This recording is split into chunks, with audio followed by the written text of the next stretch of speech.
Hi hello வணக்கம் and welcome to அருமா with அனு.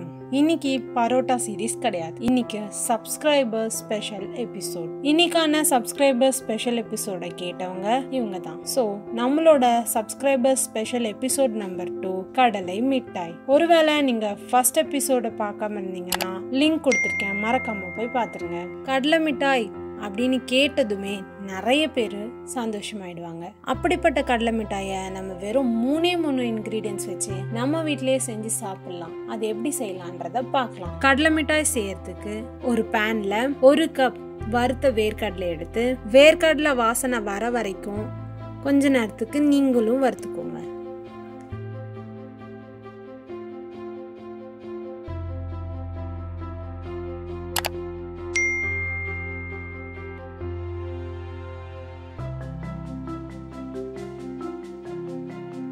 வறுத்த வேர்க்கடலை எடுத்து ஒரு தட்டில் கொட்டியோ அதோட தோலை இது மாதிரி நல்லா நீக்கிக்கோங்க.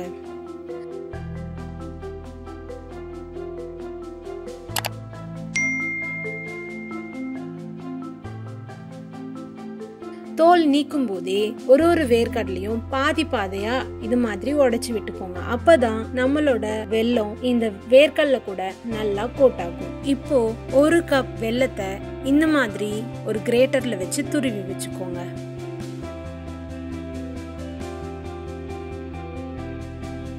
நம்ம வேர்க்கடலை செஞ்சு உடனே போடுறதுக்கு ஒரு தட்டுல 1/2 ஸ்பூன் நெய் தடவி வச்சுக்கோங்க.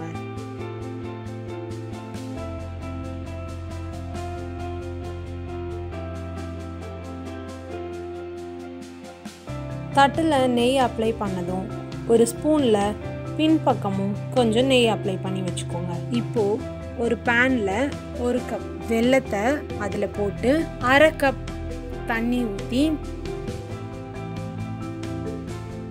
வெல்லத்தை நல்லா கரைச்சிக்கோங்க. வெல்லம் நல்லா கரைஞ்சதும் ஒரு ஸ்ட்ரெயினரில் அந்த வெள்ளை கரைசலை நல்லா வடிகட்டிக்கோங்க. அப்போதான் வெள்ளத்தில் இருக்கிற கல், தூசி அதெல்லாம் நமக்கு போகும். பாருங்க நமக்கு எவ்வளோ தூசி வந்திருக்குன்னு. கடலை மிட்டாய் செய்யறதுக்கு ரொம்பவே முக்கியமானது பாகுபதம். ஒரு சின்ன கிண்ணத்துல கொஞ்சம் தண்ணி எடுத்து ஓரமாக வச்சுக்கோங்க. இப்போ நம்ம பேனில் நம்மளோட வெள்ளை கரைசலை எடுத்து ஊற்றி அது கூட 1/2 ஸ்பூன் நெய் ஆட் பண்ணி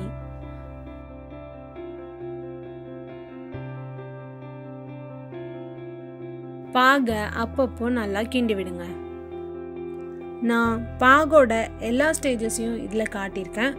ஸோ வீடியோவை ஃபுல்லாக பாருங்கள்.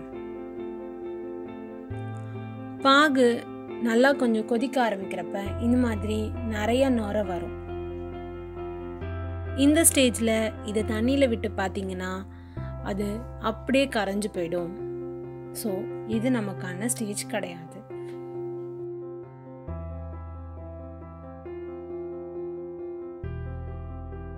இன்னும் ஒரு 2 நிமிஷத்துக்கு நல்லா கொதிக்க விட்டிங்கன்னா அந்த பபுள் முன்னாடி தண்ணி மாதிரி கொதிச்சிட்டு இருக்கும். இப்போ கொஞ்சம் ஸ்லோவாகி பொறுமையாக கொதிக்க ஆரம்பிக்கும். அதோட கலரும் கொஞ்சம் கொஞ்சமாக சேஞ்ச் ஆக ஆரம்பிக்கும். இந்த ஸ்டேஜில் அந்த பாகு எடுத்து தண்ணியில் விட்டு பார்த்தீங்கன்னா அது ஒரு பால் மாதிரி உங்களுக்கு கிடைக்கும். இதுவும் நமக்கான பதம் கிடையாது.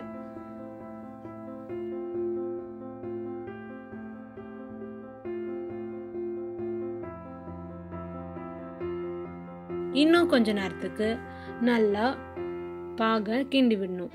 கொஞ்ச நேரத்துக்கு இதை நல்லா கொதிக்க விட்டிங்கன்னா இந்த மாதிரி ஒன்றா சேர்ந்து அந்த பாகு வர ஆரம்பிக்கும். இந்த மாதிரி ஸ்டேஜில் உங்களோட அடுப்பை ரொம்ப சிம்மில் வச்சுட்டு உங்களோட பாகோட பதத்தை செக் பண்ணிங்கன்னா உங்களுக்கு இந்த மாதிரி உடையிற சவுண்டு கேட்கும்.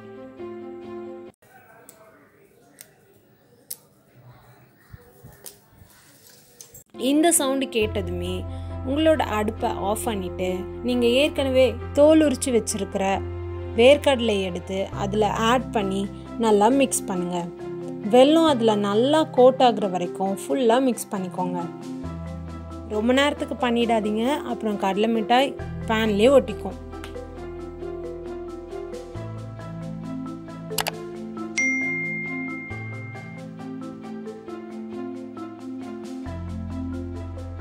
இப்போது அதை நம்ம ஏற்கனவே நெய் தடவி வச்சுருக்கிற பிளேட்டில் எடுத்து போட்டு இந்த மாதிரி நல்லா ஷேப் பண்ணி விடுங்க.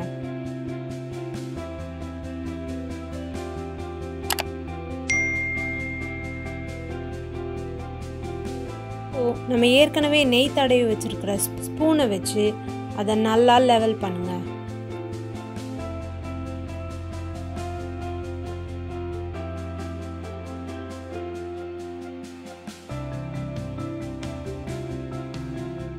லெவல் பண்ணிட்டு இந்த மாதிரி ஸ்பூனை வச்சு இப்படி கொஞ்ச நேரம் தேய்ச்சிங்க அப்படின்னா அந்த கடலை மிட்டாய் ரொம்ப கிளாஸியாக இருக்கும். இப்போது ஒரு 1 மினிட் கழித்து கடலை மிட்டாயை உங்களுக்கு பிடிச்ச ஷேப்பில் பீஸ் போட்டு வச்சுக்கோங்க.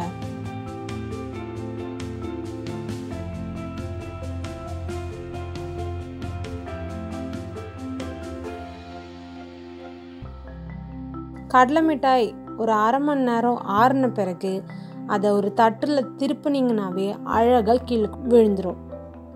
இப்போது அதை நீங்கள் ஏற்கனவே பீஸ் போட்ட இடத்துல வச்சுட்டு இப்படி உடச்சிங்க அப்படின்னாவே அது எல்லாமே ஒரு பீஸாக உங்களுக்கு விழுந்துடும்.